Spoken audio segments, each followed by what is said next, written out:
Дзе жыве самы вядомы прывід Беларусі? Не свіжа вядома. Знакамітая чорная панна. А ці ведаеце вы, чый гэта прывід? Ну, Барбара Радзівіл. А вось і не, гэта няправда. У сямейнай традыцыі радзівілаў чорнай паннай прынята лічыць Ганну Радзівіл, якая жыла ў далёкім 18 стагоддзі. Атаясамляць прывід з Барбарай пачалі толькі ў стагоддзі 20-м, калі ў замку размяшчаўся савецкі санаторый. Чаму, мы не ведаем. Ну, можа быць, гуляў гэты прывід па калідорах і прадставіўся камусьці Барбарай. Добрый день, я Барбара. Подкажите, калі ласка, а дзе працэдурны кабінет?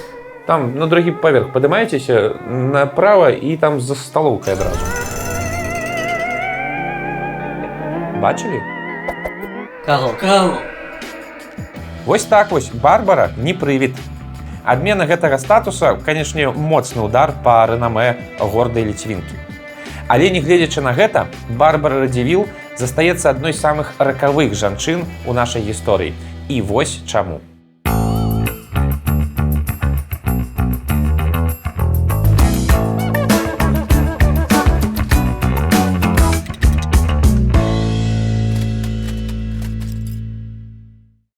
Але пачнем усё ж такі з нясвіжа. Барбара там хутчэй за ўсё ніколі не бывала, а калі бывала, то толькі праездам. Яна была прадстаўніцай іншага адгалінавання гэтага слаўнага роду, які меў сваім цэнтрам не Нясвіж, а Біржы. Гэта месца на тэрыторыі сучаснай Літвы. Лідарам гэтай галіны быў Юрый Радзівіл Геркулес. Геркулес? Дык гэта ён кашу прыдумаў? Ну, прыдумаў, не прыдумаў, але, відаць, кашы гэтай еў досыць шмат, таму што быў вельмі дужы і праславіўся шматлікімі вайсковымі перамогамі. Напрыклад, у знакамітай бітве пад Воршай менавіта Юрый Радзівіл Геркулес камандаваў лёгкай кавалерыяй. Вось жа, у сям'і гэтага самага Геркулеса і нарадзілася ў 1520 годзе дзяўчынка Барбара. Дык Барбара ці Барбара? Барбара. А вы як гаворыце, шаноўныя тэлегледачы? Напішыце ў каментарах. Нарадзілася яна ў Вільні, а дзяцінства правяла хутчэй за ўсё на шматлікіх сядзібах свайго бацькі дзесьці там жа, у наваколле гэтага горада. Ну і пачыналася-то ўсё вельмі добра. У 17 гадоў яе аддалі замуж за Станіслава Гаштольда. Што? Гаштольда. Прозвішча Гаштольд вам, магчыма, зараз незнаёмае. Гэта таму, што гэта род згас. Але тады, у 16 стагоддзі, Гаштольды па сваёй магутнасці былі не слабейшыя за Радзівілаў, а дзесьці нават і мацнейшыя за іх. Бацька Станіслава, Альбрэхт, Будь здароў. это імя такое, быў адным з самых магутных дзеячоў Вялікага княства Літоўскага. Справа ў тым, што менавіта Альбрэхт Гаштольд стаяў ля вытокаў выдання знакамітага статуту ВКЛ 1529 года. Лічыцца, што менавіта гэты Гаштольд спрычыніўся да выдання поўнага спісу летапісаў Вялікага княства Літоўскага. Таксама ёсць меркаванне, што менавіта ён альбо ягоны сын спрычыніліся да стварэння легенды пра паходжанне нашай шляхты ад старадаўніх рымскіх патрыцыяў. Ну, і вы можаце здагадацца, што было далей. Адзін магутны чалавек жыве на Віленшчыне, Альбрэхт Гаштольд, другі магутны чалавек жыве на Віленшчыне, Юрый Радзівіл. Ну і пачалося. Хто каму дарогу павінен саступаць, хто ў ліфт першы заходзіць, у каго падпісчыкаў больш у інстаграме.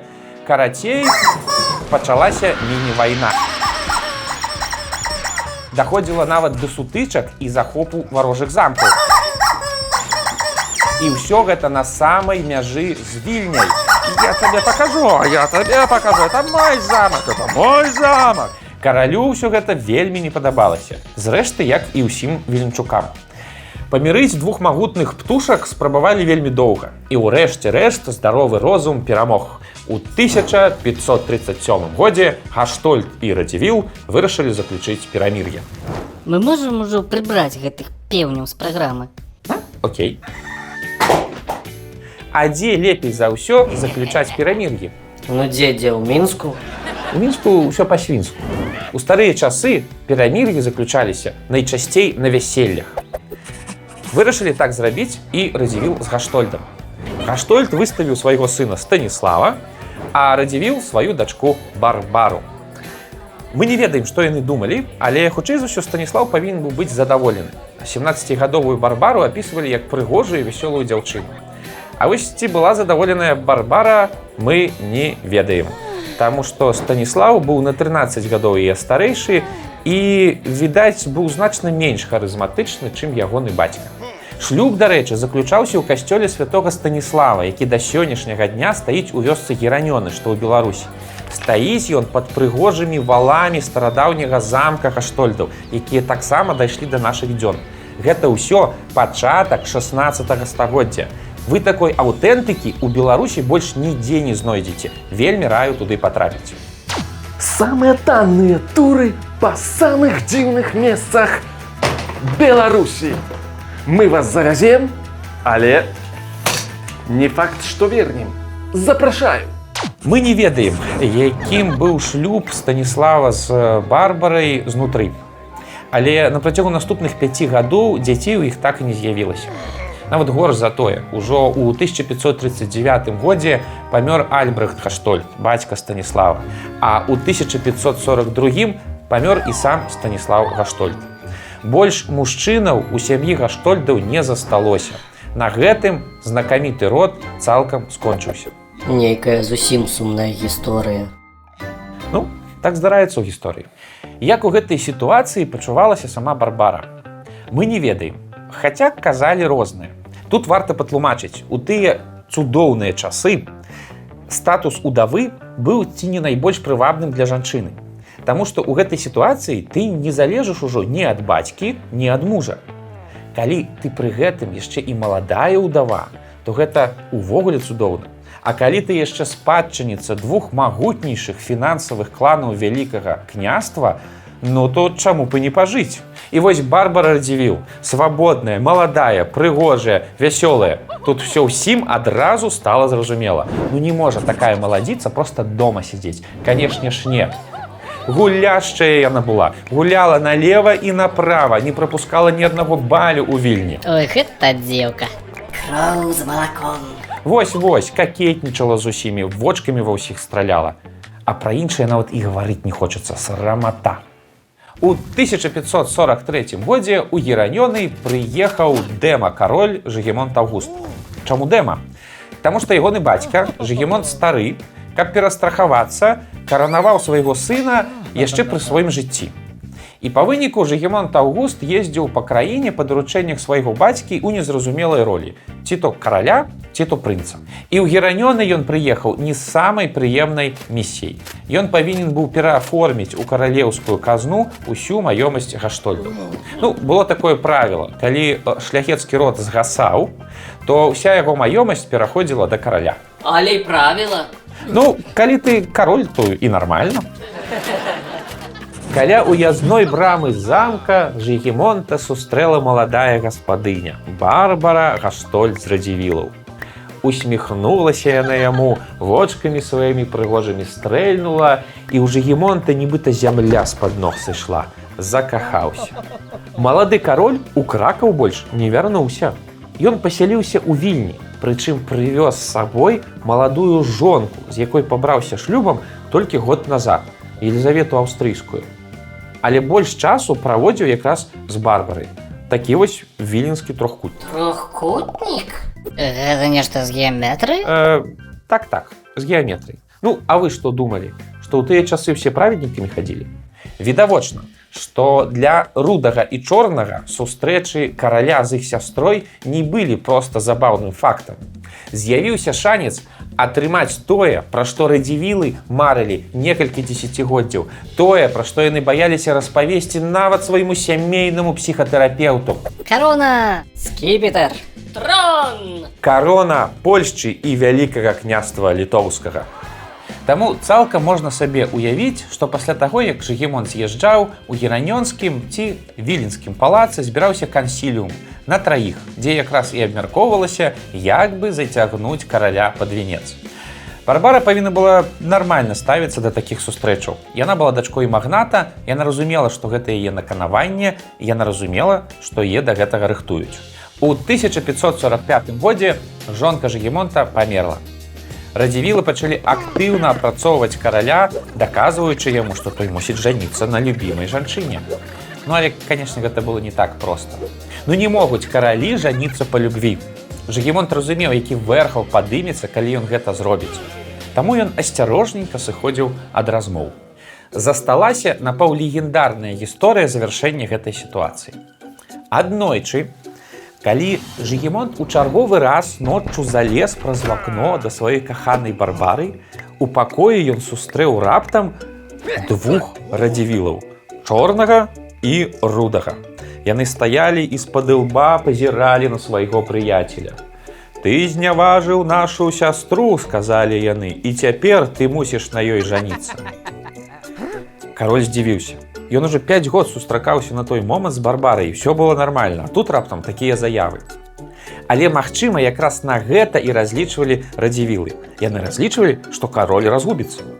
І ў тую ж ноч, ну, а па больш рэалістычнай версіі крыху пазней, Жыгімонт з Барбарай у невялікай каплічцы пабраліся шлюбам.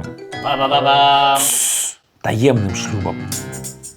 Доўгі час кароль не хацеў прызнавацца ў тым, што адбылося. Але па выніку быў вымушаны. Ягоная маці, Бона Сфорца, пачала актыўна шукаць новую жонку для свайго аўдавеўшага сына. Аўстрыйскія прынцэсы, французскія каралеўны, венгерскія князёўны. Да таго ж, у 1548 годзе памёр бацька Жыгімонта, кароль Жыгімонт стары. І тут ужо Жыгімонту не было куды дзявацца. Аднойчы ён прыйшоў і прызнаўся ва ўсім маці. Мама, сядь. Я давно хотел тебе сказать. Я жанаты. Калі сказаць, што здарыўся выбух, то нічога не сказаць. Цунамі, тунгускі метэарыт, Нік і Майк у адным флаконе. Бона Сфорца была ў роспачы, шляхта лямантавала. Сойм патрабаваў адмяніць шлюб. Як такое можна сабе ўявіць, што кароль жаніўся па сваім жаданні, не атрымаўшы згоды на гэта народа і сваіх бацькоў? Ды яшчэ на кім? На этой гуляшчай ліцвінцы. Тое, што Барбара была гуляшчая, на той момант, канешне, ніхто не сумняваўся. Але ў гэтай сітуацыі Жыгімонт праявіў дзіўную для сябе стойкасць. Ён патрабаваў каранаваць Барбару. 2 гады змагаўся ён са сваімі падданымі, але па выніку перамог. У 1550 годзе Сойм каранаваў Барбару Радзівіл. Шчасце пачалося! Калі хочаце даведацца яшчэ больш незвычайнай гісторыі, то падпісвайцеся на наш канал і стаўце падабайкі. Радаваліся маладыя, палагаднеў Сойм. На паседжанні высветлілася, што Барбара не нейкая літвінка-дзікунка, а вельмі прыстойная сябе паненка. А як радаваліся радзівілы, то проста цяжка перадаць. Першы ў гісторыі Радзівіл каранаваны. Але шчасце скончылася вельмі хутка. Барбара Радзівіл моцна захварэла, прапакутвала некалькі месяцаў і памерла. Жыгімонт Аўгуст быў упэўнены, што ў яе смерці вінаватая маці, італьянка Бона Сфорца. Яна вельмі не любіла сваю невестку, ну, а ўсе ведалі, як італьянцы прывыклі вырашаць такія справы. Відавочна, з дапамогай атруты. Жыгімонт быў у такой роспачы, што па адной з легендаў пешкі прайшоў ад Кракава да Вільні, ідучы за катафалкам з целам сваёй жонкі. Статус караля патрабаваў ад яго жаніцца яшчэ раз, і ён вымушаны быў падпарадкавацца. Але ў наступным шлюбе дзяцей у яго таксама не было. І па выніку Жыгімонт памёр бяздзетным. Такая вось была яна, Барбара Радзівіл, вясёлая авантурыстка і распутніца, якая дзеля сваёй славы і велічы свайго роду спакусіла караля, каб сесці на трон Вялікае княства і кароны. Ці звярнулі вы ўвагу на адзін цёмны момант в яе біяграфіі? Вось паглядзіце. Яна выйшла замуж за Гаштольдаў, і род Гаштольдаў знік. Яна выйшла замуж за Жыгімонта Аўгуста, і род Ягелонаў таксама знік. 2 буйнейшыя рады Літвы, адзін магнацкі, другі велікакняскі, сышлі ў нябыт праз гэту ліцвінку. Містыка нейкая. А, дык вось чаму ракавая. Так, вось таму і ракавая. А можа, это ўсё толькі супадзенне? Можа быць. Можа, Барбара была звычайнай, вясёлай, рамантычнай дзяўчынкай. якая марыла сустрэць свайго прынца і аднойчы сустрэла яго. А ўсе гэтыя інтрыгі, нагаворы пра яе распусту, якія ўсё адно мусілі з'явіцца, яны ішлі проста паралельна з ёй. І памерла яна не ад рамантычнай атруты, а ад нейкага хранічнага захворвання. Пра што, дарэчы, зараз кажуць шматлікія даследчыкі. Такі вось рамантычна-трагічны сюжэт. Якую ролю ў гэтым сюжэце адыгрывала Барбара, мы, напэўна, ўжо да канца так і не даведаемся. Але пераказваць гэту гісторыю мы будзем яшчэ шмат стагоддзяў. Гісторыя пра дзяўчынку, якая рызыкнула заняць месца, якое ёй не належала, якая дамаглася свайго, але па выніку нябёсы былі да яе бязлітаснымі.